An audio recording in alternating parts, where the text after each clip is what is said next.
Ганц бие эмчийн яриа. Цуслангийн орой. Айл бүрийн гадаа хүүхдүүд шуугилдан тоглоно. Манай цуслангийн хамгийн баруун захын шовгор оройд муурын байшингийн эзэн ганц бие ахмаг насны эмэгтэй гаднаа сууж байснаа намайг даллан дуудав. Үр хүүхэдгүй нөхөр нь залуу бүсгүй даган оцсон гих энэ эмэгтэйг юм нэргэн гин. Хэдийн жард өгөж цагта зээрийн шилб шиг гойлгохын явсан хүл нь үл ялэг майжийн сайн ажиглавал нуруу нь баг зэрэг бүгтийж байгаач юм нэрэнгуй буржгэр хиймтэй үсээ тасхараар будаж хийц сайтай хар костюм дэгжин даашин зөмснө. Бас урт гонцгой хэлбэртэй час улаан шигтгэхтэй алтан эмэг бэлзэгтийн хосоор нь зүүж гартаа хар торон бээлийнхийн зузаан ингэсэг түрхэж уруулаа тод хүрэн улаанаар буддаг нь хизээж хөгшин харагддаггүй байлаа. Ихэнхдээ солонгорсон нарны шил зүүхва эмгнийх нь шигтгэнээс ойх гэрэл шилнийхтэй нь хоршин нүд гэлбуулах нь цаанаа л нэгдэгжин. Ер нь л юм нэрэнгуй тэр үедээ тунч ганган эрхэмсэг эмэгтэй байлаа. Гэхдээ тэр хийцээтэй хар костюм, тас хар буржгөр ус, гэрэл туяа ойлгон гялцах гоёмсог эмэг, нарны шил, үр хүүхэдгүй ганц бие амьдрал, бусдаас тусгаарлагдмал зожиг зан нь хүмүүст битүүхэн зэвүүцэл, бас айц төрүүлэх мэт бүгд л тэрнтэй мэндийн зөрөөнөөс цаашгүй хөндий харьцна. Айлын жаахан хүүхдүүд тэдний гадаа шуугилтгал юм бол тэр гарч ирэн. Хол очиж тоглоцгоо. Би амарч байна гэж зандарна. Гэрийнхээ гадаа тарьсан өнгийн цэцэгсийг нь гიშгэжлээ гэж хавийн үхэр малыг чулуу шидэн хөөн. Гэхдээ бусад үед бол манай ээж болон цуслангийн эзэгтэй нар шиг байнга гэрийн ажилтай зууралдахгүй болохоор хизээж өглөж эншин гэж үгүй. Хүүхэдтэйгээ хашгичин хэрэлдэхгүй ямагт тийм л эрхэмсэг дүр төрхтэй явдаг нь надад харин ч таалагддаг байлаа. Тэдний бяцхан муурын байшин бусад айлаас нэлээд зайдуу байх бөгөөд гадуураа цав цагаан хайстай. Тагтных нь будаг ямагт халцраагүй шив шинээрээ байх нь цаанаа л нэг сондгой. Бас айлууд шиг усаа зөөврийн тэрэгнээс авдаггүй. Тэр хол байдаг хүүтэн цэнгэг устгалгаас зөөж авчирдагт нь хүртэл цуслангийнхан зэвүүцэн. Айлуутай адилхан зөөврийн услал уун эцтэй. Тоороосоо нойтон сормустай мунгаагүй юм бэж юундаа ингэж ямбалдаг байна. Гэцгэн. Би тэр 108 дугаар ангид орох гэж байлаа. Ном унших, бас хүнтэй яриад илхэн настанд тусдим болох дуртай нь эмээгийн дэргэд өссөнийх баг. Хэд хоногийн өмнө юм нэрэнгуй ганцаараа доод булгийн тэндээс 10 бетонтой ус авч явахыг нь харж өрөвдсөндөө усыг нь авчирж өгснөөс хойш бит хоёрын хооронд нилээд нөхөрсөг харьцаа тогтож байгаа нь энэ. Намайг уншиж байсан элс цас номоо тагтан дээр орхиод юм нэрэнгуйруу гүн очиход тэр торгон бүслүүртэй гоёмсог сийрсэн бүрх малгайн сүудэрт царайнд бүрч илүү залуутсан юм шиг тун толиотой харагдав. Тэр хүзүүгээ наран түлэгдэхээс сэргийлэн нэмгэн торгомсог алчуураар орон царайнаас нийлүү үрчиж өнгөгдсөн самбрын алчуур шиг болсон гараасаа торгон бэлигээ тайлан суларсан арьстай хацраа илснэ. Их чин цойвон хийсэн. Ганцаараа хооллох заримдаа их тусгүй юм аа. Миний хүү натаа хамт хооллооч гэлээ. Би саяхан гэртээ гурилтай шүлээдсэн ч урилгаас нь татгалзаж чадсангүй. Энэ ганцаардмал хөшин эмэгтэйг өрөвдөх бас хүү цуслангийнхны хинт ч үдэ нэтгүй энэ айлын нууцлаг амьдралд нэвтрэх сониучхан хүсэлтэд хөдлөгдөн тэднийх рүү дуртай нарахгүй орсон юм. Энэ юм нэрэн залуудаа олон залуу гомдоосны үүлийн үрээр одоо ганц бай байгаа юм. Үгүй ээ, үр хүүхэд заяадгүй хар өөртөө юм байхгүй юу? Өргөмөл охиноо загнаж зандарч харгислсаар байгаа тэр нь төрсөн их рүүгээ гүйчихсэн юм. Нодлон хүний жаахан хүү өргөж авсан нь нас барчихсан. Айгу ол юм нэрэн зоцоор байгаад нялх амтан гарын аяыг нь даагаагүйз.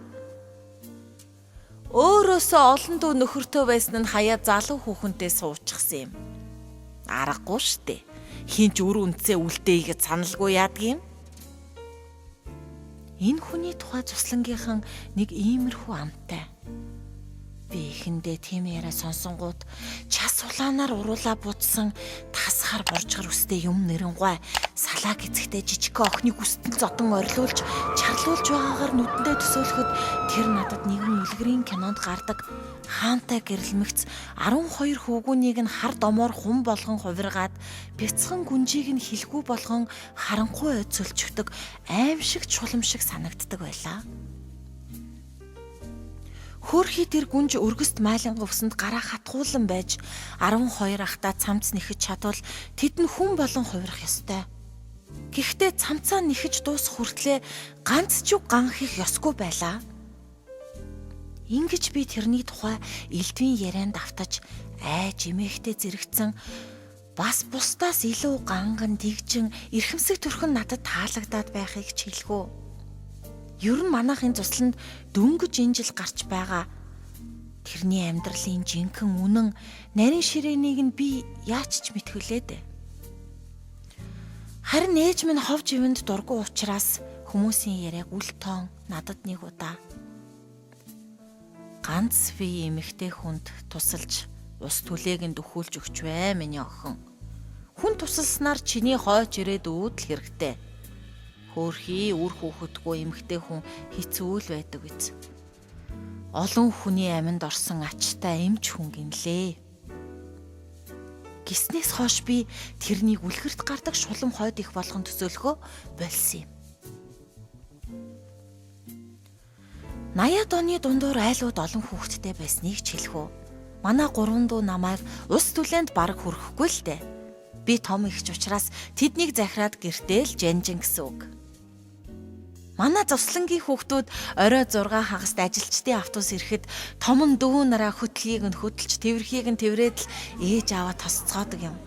Жижигүүд нь ээж аваа хараад инээх нь инээж, уйлах нь уйлалдан том хүүхдүүд ижээ аавынхаа авчирсан хүнс цүнх савыг нь авч дор дороо инээд хөөр яриа хөөрөө болон өрнөж манай ээж компот авчирсан.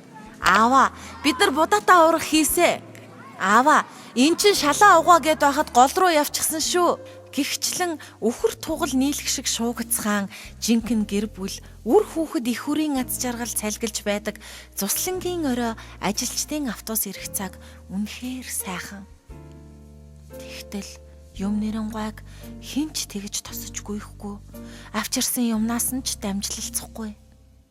Аба хамтлагийн зурагтай час улаан дэгжин ууттай хүнс бариад бүхнээс сүүлдэн гав ганцаараа автобуснаас бууж явааг нь харах бүрдээ би тэрнийг уламж их өрөвдөх боллоо. Би тэднийд ингэж анх удаа хөл тавилаа. Ганц би хүний гэр гэдэг бүртийг ч хоггүй дэндүү цэмцгэр Зуслан дээр гэхэд ганц жалаа нисэхгүй нам гумаажээ. Тэднийх жижигхэн хүрэн сэтгүүлийн ширээ намхан бойдон цон хаалганда татсан цасан цагаан торон хөшиг зуухны хажууд тавьсан түшлэгтэй сэрсэн сандалтай чихтэйхэн цэмцгэр айлайлаа. Манай Зуслан тэднийхээс өөр тийм дог сэрсэн сандалтай айл байхгүй ойлгомжтой. За манайх бол дүү нарын эн тэндгүй өөрүүлж хайсан боорцог элсэн чихрийн хогон дээгүүр ямагт ялаа шавчихсан байх бөгөөд ээжийн зандарч хашгичих дуу тасранч гэж байхгүй. Ширээн дээгүүр эмтэрхий аяг хөглөрсөн сэмэрсэн бүтээлгээр хучаастай 6 хүний модон наар шавааралцсан замбраагүй айлыг ч хэлэхүү. Юм нэрийн ихч цөөвөн хийжээ. Гав ганцаархнаа мөртлөө хайруулын тав дүүрэн цөөвөн хийснийг нь би гайхан харахад тэр миний өдөөс инээмсэглэн надад пял тавганд цөөвөн хийж өгөхдөө би ганцаараа ч гэсэн баг хоол хийж чаддаггүй. Нөхөр минь хүрээд ирж магадгүй. Бас хаяа дүүнэрийн хүүхдүүд ч ирнэ. Монгол хүн хоолндоо гар татдаггүй юм гэж ижи минь хэлдэг байсан юм. Гээд надад шилтэй алаг салаад төхүүлж өгөв. Хоол нь тийм жамттай биш.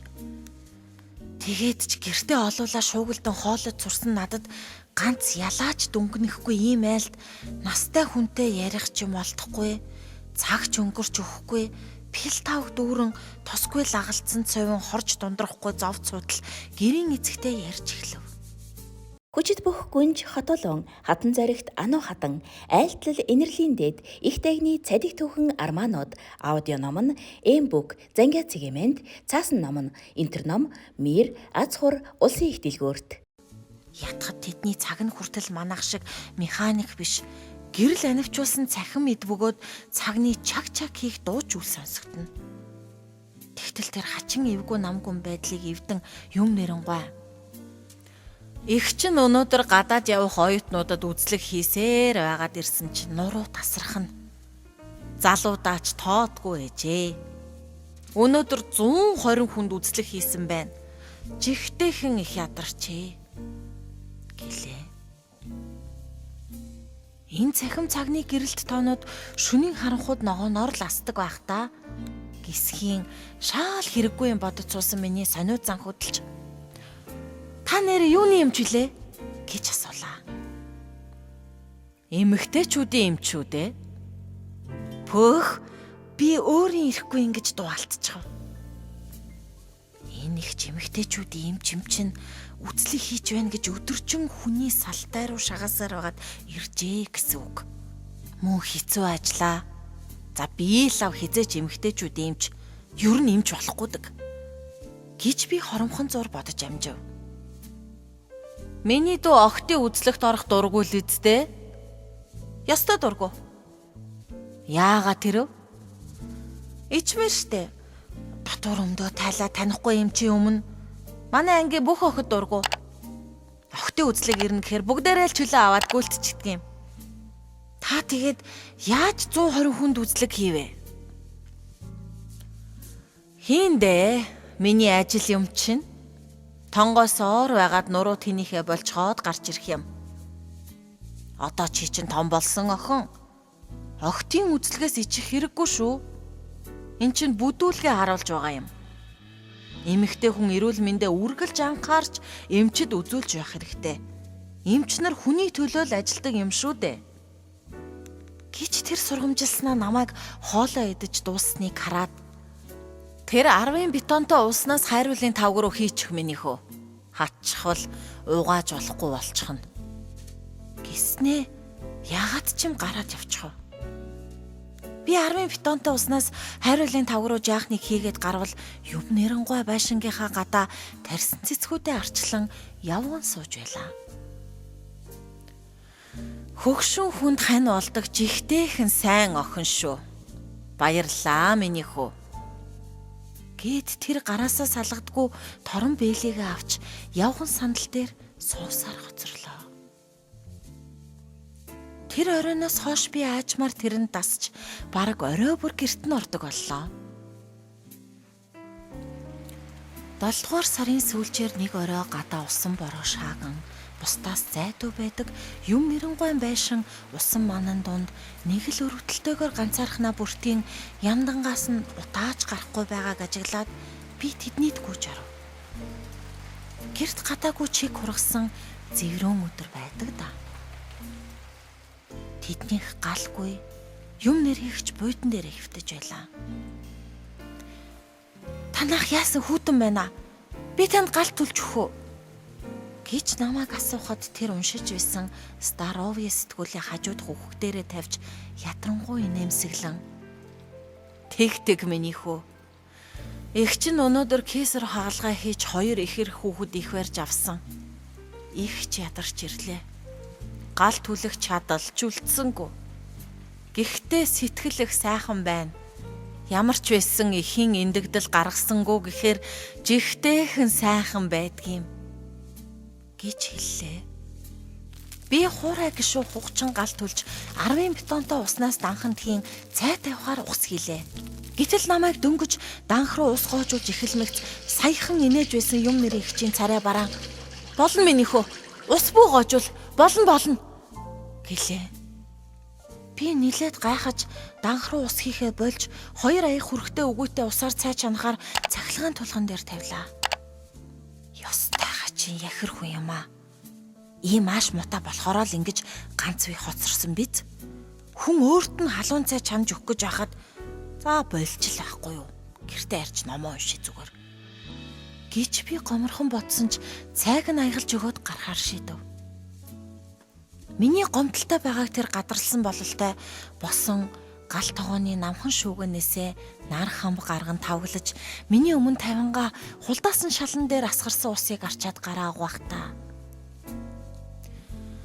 Эмч хүний мэрэгжлийн өвчнөлтөө гараа угаахгүй байж чаддгүй. Үзлэг хийхдээ бээлийн өмсдөг мөртлөө л хүн бүрийн дараа гараа угаана. Тэгсээр байгаад энэ муу гар минь бүр сарс болчихсон юм. Бас их чинь ус гойчхыг харж сонсож чаддгүй хуучтай.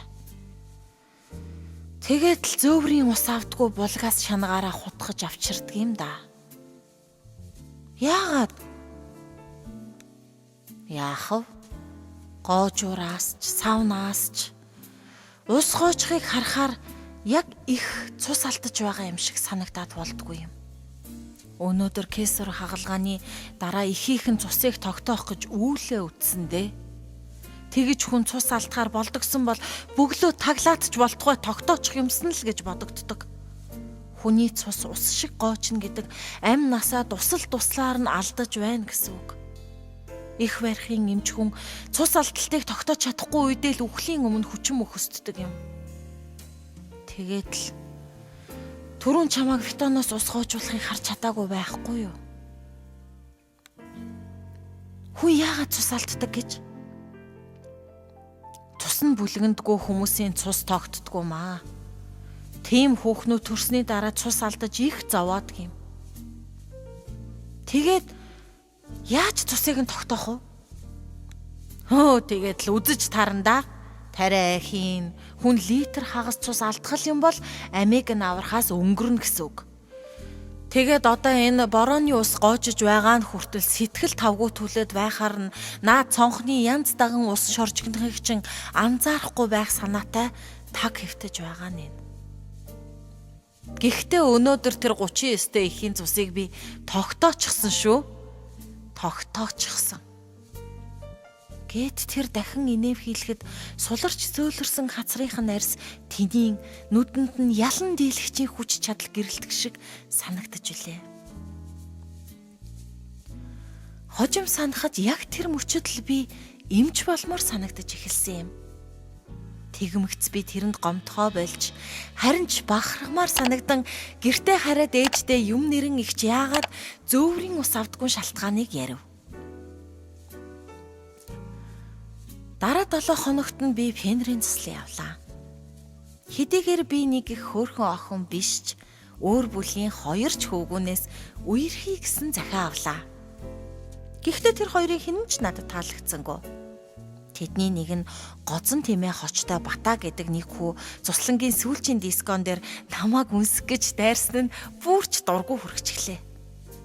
Өөрийг нь тоогоогүй төшөргсөн гоцон тэмээ намайг найзуудаа нэг хөөрхөн охин биш юм байж дэндүү их зантай. Ядаж хөдөө царайлсан урт үстэй. Тэрийгэ тунгалаг тамирын дулмаа шиг ардаа сүлжчихдэг, хувцалж чаддгүй, ёстой онцгүй охин. Шаал дими тэрний гуж ихэн бодулчлаа. Гэж ярьсныг нь би сонсон гадаа төрөх үс гисгээ өөрчлөх бодолтой буцаж ирлээ. Тэгээд Цуслангаас ирмэгц тунгалаг тамирын дулмаа гисэн хорон үг санагцаар бараг бүслэхий шүргсэн гэзгээ ээждээ ч хэлэхгүй тайруулчихлаа. Ээж ажилласаа ирээд намайг үс гизгээрээ тоглолоо.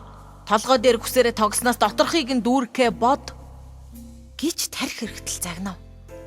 Та юм л бол загнахаас иш хизээ намайг ойлгож байсан. Надад ганц олигтой джинс ч аваад өгчихгүй ээж. Би үсээ тайруулж гоё хувцалмаар байна. Дандаа энэ цуслан дээр гэр цэвэрлэж дүү нараа хар цуусаар уудаж өөхөн. Гэт би гарчгүй лээ. Аав хөдөө тамилтаар явчихсан байсан юм. Тэгээд би уурандаа нохон хушууны бутаар дүүрсэн гүнзгий жалганд очиж 5 салааны навч тасцсан шигээ суусаар бүрэнхий болгочихлоо. Ээж намайг хаачив гэж ирж хааж дуудсан чгүй. Гинтэд тарт хөлийн чимээ гарахт нь эргэж харавал юм нэрэнгуй хойд хусан төглөөс түүсэн болтой хідэн хуурай мучир баглаад барьчихсан зогсож байхын тэр. Хөөе сайн уу миний хөө. Цуслангаас хизээ ирэв. Гэхдээ ирснээсээ хойш тэднийхээр ганц ч шороогүйгээ санаж Бас бүрэнхийн нөмөрч байхад тэнийг юм шиг тэгж ганцаараа жалган сууж байгаадаа санаа зовсон би ухсхийн босч. Сайн байна уу?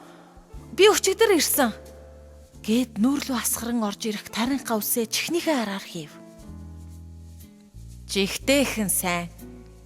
Гэт тэр аяархан инээснээ миний үсийг илж. Үсээ тайруулчихаа юу? Хөөхөн зохиж байна. Бүр жигтэйхэн зохиж байна. Гиснэ. Манад ор чихэр идэж туслангийн сонио ярихгүй мүү? Гэлээ. Миний тайрмал ус надад нэрэ зогч гинөө. Ээж намайг ус гизгээрээ тоглосноос толгой доторхоо бод гэж загнаад гэж би тэдний доронгууд болсон явдлыг тэрэнд бүгдийг нь дуулгав. Сая авчирсан мөчрүүдээ төлөөний хайрцагтаа нямбайлан хурааж байсан юм нэрийн ихч эргэж харан хөмсөг зангидснаа гал тогооны шүүгэнээсээ тэр үед нүдний гин байсан баавгатай чихэртэй тавг авчраа миний өмнө тавьж. Чиний насанд хөсрий таар углаад явсан ч хөөхөн сайхан л харагдана. Тайрмал ус зохихгүй гэж байхгүй. Ер нь хизээд өөрийгөө гой сайхан гэж бодж явбал хинч чамайг муухай гэж зөрөхлөхгүй шүү дээ. Тэгээд жижидээ гомдож жалганд суух чинь тусгүй хэрэгтэй. Ичээгээ гомдоосон хүн насан турш сэтгэлдээ өргөстөө явдаг юм. Гэт санаа алдснаа. Их чинь 3 дугаар ангидаа ижээтэйгээ сүүлчийн удаа уулзахдаа сүрхий их гомдоосон санагддаг. Намар 10 дугаар сард л юмдаг. Их чинь тэр үед сумын сургуульд сурдаг байлаа. Хөдөөнөөс ижээ надад хөх жигүүнийн өнгө татсан шинэ хөвөнтөө дээл хийж авчирлаа. Манай ангид сумын хүний их эмчийн охин Ганган Навчаа гэж шаава охин байлаа. Аав нь хотод семинар цугаад ирэхдээ ингэр дээрээ улаан цэцэгтэй номин ногоон полтой авчирч өгснийг бидэнд их гайхуулна. Ичи минь намарсчихлаа. Миний хөнхөр хүүхэн жиндэхвэ. Гээд шинэ хөвөнтөө дээл хийж авчирлаа. Амарчхаасаа өмнө хөвөнтөө дээл хийж амжлаа шүү. Дээлээ өмсөд номоо сурдаа. Аль өмсөж үз миний хүүхэн? Гэхдээ би баярлахын оронд. За юуг нь өмсөж үздгийг таархал байлгүй дээ. Уг нь би Навчаагийн шиг гой полтол ахуулмаар байна. Гिचгсэн юм. Хөөхий ижээ минь инээхэ болж. Ижээ шиг нь хөдөөний болох амтан хаанасаа тийм гой полтой олж өгөх вүлээ дээ. Миний охин Навчаагийн аав шиг хүний их юмч болцоход өөртөө өчнөө сайхан хувц замч өмсөндөө гэж аргадаж билээ. Тэгтэн би яршиг эмч болохгүй. Дэлгүүрийн худалдагч болох юм чинь гिचхэд гараад гүйсэн. Тэр өдрөөс хойш ердөө ганцхан сарын дараа өвлийн ихэнх сарын 1 бүүдгэр орой сумын төвөөс алс өвлжөөнд хөөхий ижээ минь төрхийн хүндрэлээр бурхан болсон юм да. Тэгээд л их чинь ижээ шигээ ихчүүдийг үхлийн савраас булаахсан гэсэндээ бас ижээгийн минь хүний их юмч болоод өөртөө өчнөө сайхан хувц авч өмсөндөө гэсэн сүүлчийн үгийг нь санаж их барихын эмч болсон юм. Хөөхий би давхар ижээ минь дайны дараах юм ховор живэр үед хаанаас ч тийм хөгчийг үн олсныг бүү мэд. Бас гэр малын тэр их ажлын хажуугаар их гидстэй хэрнээ надад тэр хөвөнтөө дээлийг ойж өмсгөх гэж хичнээн шүнд энгийн гэрэлт нойргүй хоноо бол. Гэж бодохоор зүрх сэмэрх шиг болдгийг. Ижээтэйгээ хамгийн сүүлийн удаа уулзахдаа тэгж их гомдоосондоо би үсээ цайтал шаналж явандаа хүүмэд гэлээ. Дөнгөж саяхан л ганц олигтой жинс аваад өгөхгүй байж энэ тэр гэсэн үгс ээж рүүгөө чулуудсан би ч Юм нэрийн ихчээс ичин орох байх газараа олж ядан суув. Тэр над руу нүдний шилэн дээгүүрээ залчин хялам хийснэ. Орос дэлгүүрээс чамдал гэж баавгаатай чихэр авсан юм их чинь. Эд миний хүү. Гэт хэдийг авч өгснөө. Буйдангийнхаа дэрэгдэг намхан үхэг дотроос нэг гонцгой хайрцагтай юм гарган гар дээр тавилаа. Юу юм бэ? Үс эргүүлдэг хайч байгаа юм. Үснийхээ үзүүрийг эргүүлж байхгүй юу? Богино үсэнд арчилгаа их хэрэгтэй байдаг юм. Гэлээ. Баярлалаа юм нэр ихчээ. Миний тэмдэглэл Ану хатан хот улан гүнж их дайны зурагтай 2027 хүртэл ухаанлитай зурхаатай багц тэмдэглэлийн дэвтрүүд Интерном Мир улсын их дэлгүүрийн мажистикт Хин юу ч гэж байсан толгоо дээгүүр бардамхан амьдр миний охин гэж тэр хойноос минь захилаа.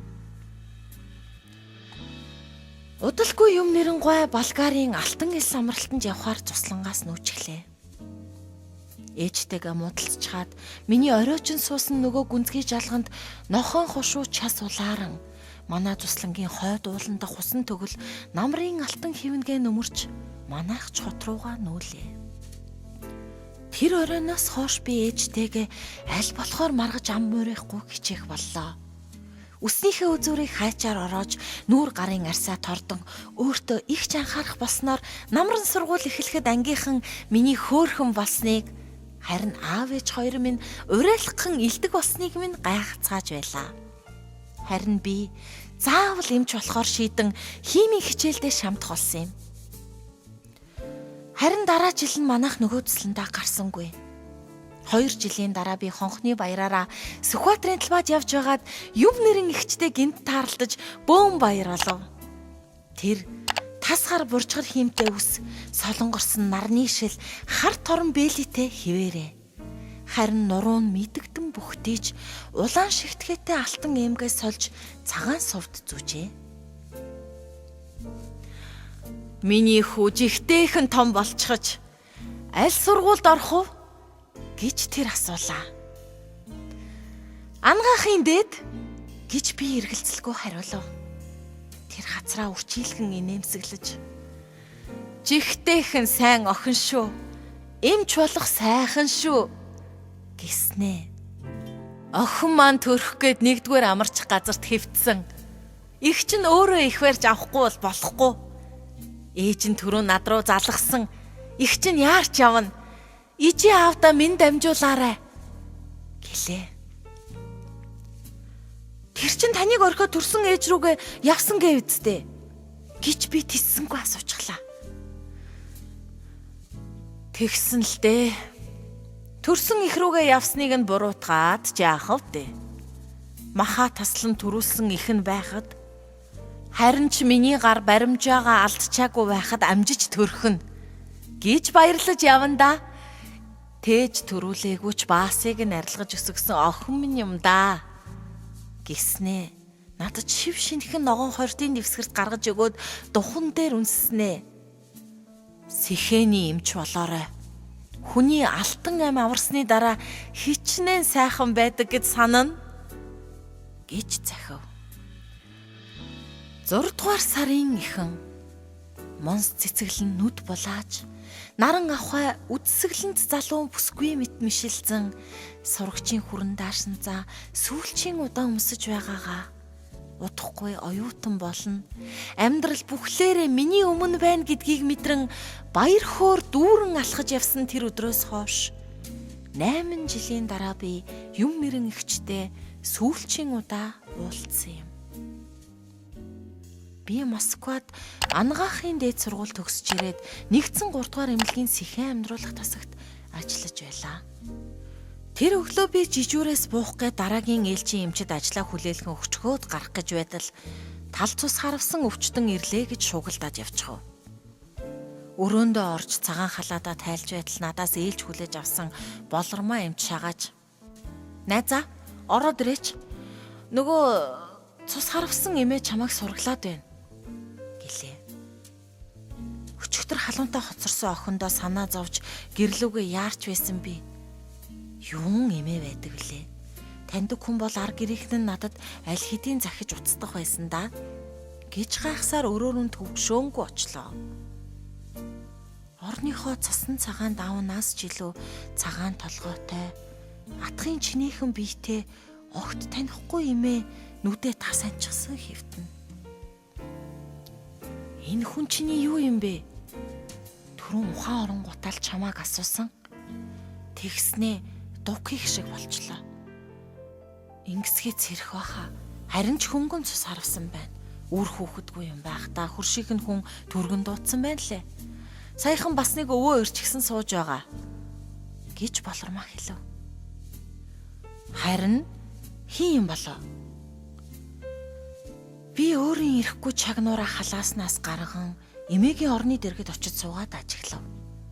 Бараг ганц ч хар үсвэлтэйгүй болов гэмээр шингэн цагаан үс, ором төдий хөмсөг, насжилтын бор толбоор дүүрсэн шанаа, илэг шиг зөөлөрсөн үрчлээд газар нь үл мэдэг чичирхийлнэ.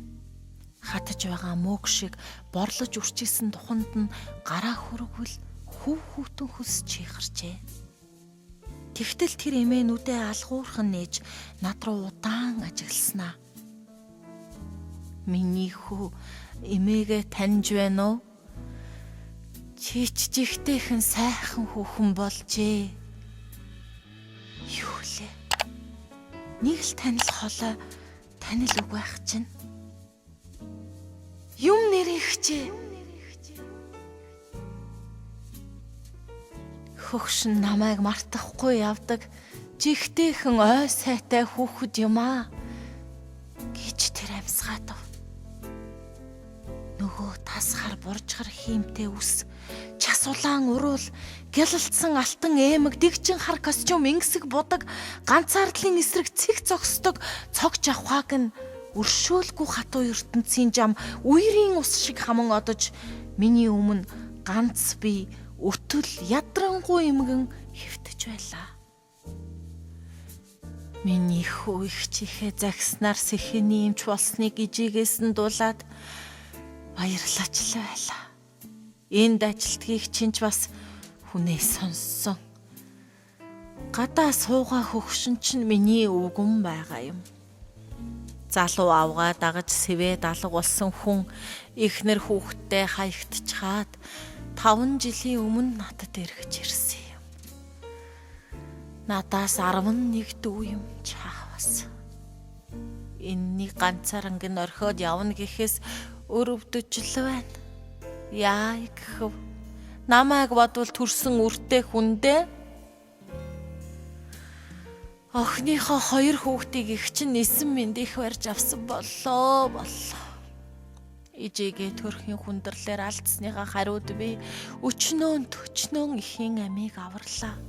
Харин хүний хэдэн зуун хүүхэд нисэн мэндих барьж их хүргийн жаргал идэлүүлсэн надад Бурхан өөрийн гэсэн үр хүүхэд заяасангүй.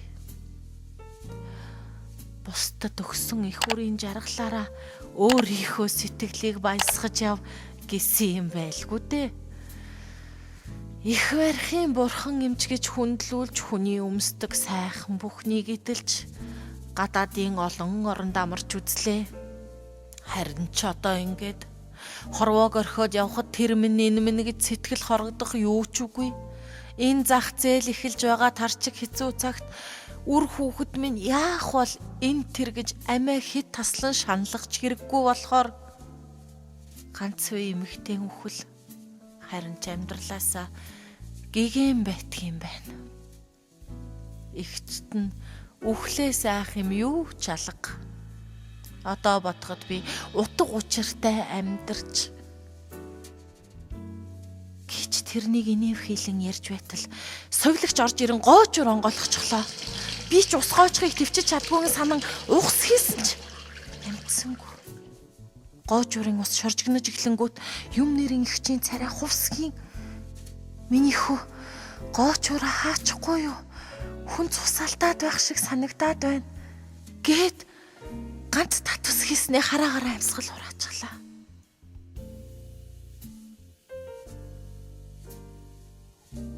3 хоногийн дараа тэрний шарилыг моргноос авахаар талигаачийн насаараа ажилласан амарчих газрынх нь хамаатан садных нь хідэн залуус бөөнөрөө ирлээ.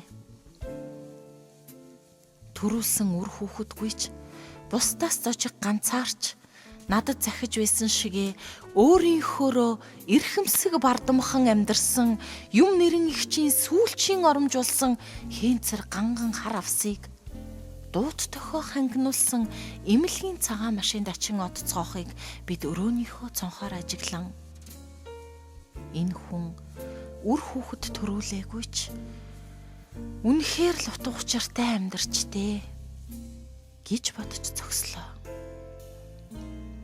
Маха таслан хичнээн хүүхэд төрүүлсэн ч асрах газар түтэл насаа үдэж байгаа хөгшөд алийг тэргэхэвдэ.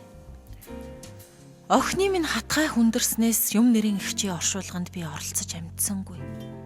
Дараа жилийн ханшных өдрөөр өвгнөөр нь заалган шарил дээр нь очвол бүүвэл хорвоо бүгдээрээ бүүвэ.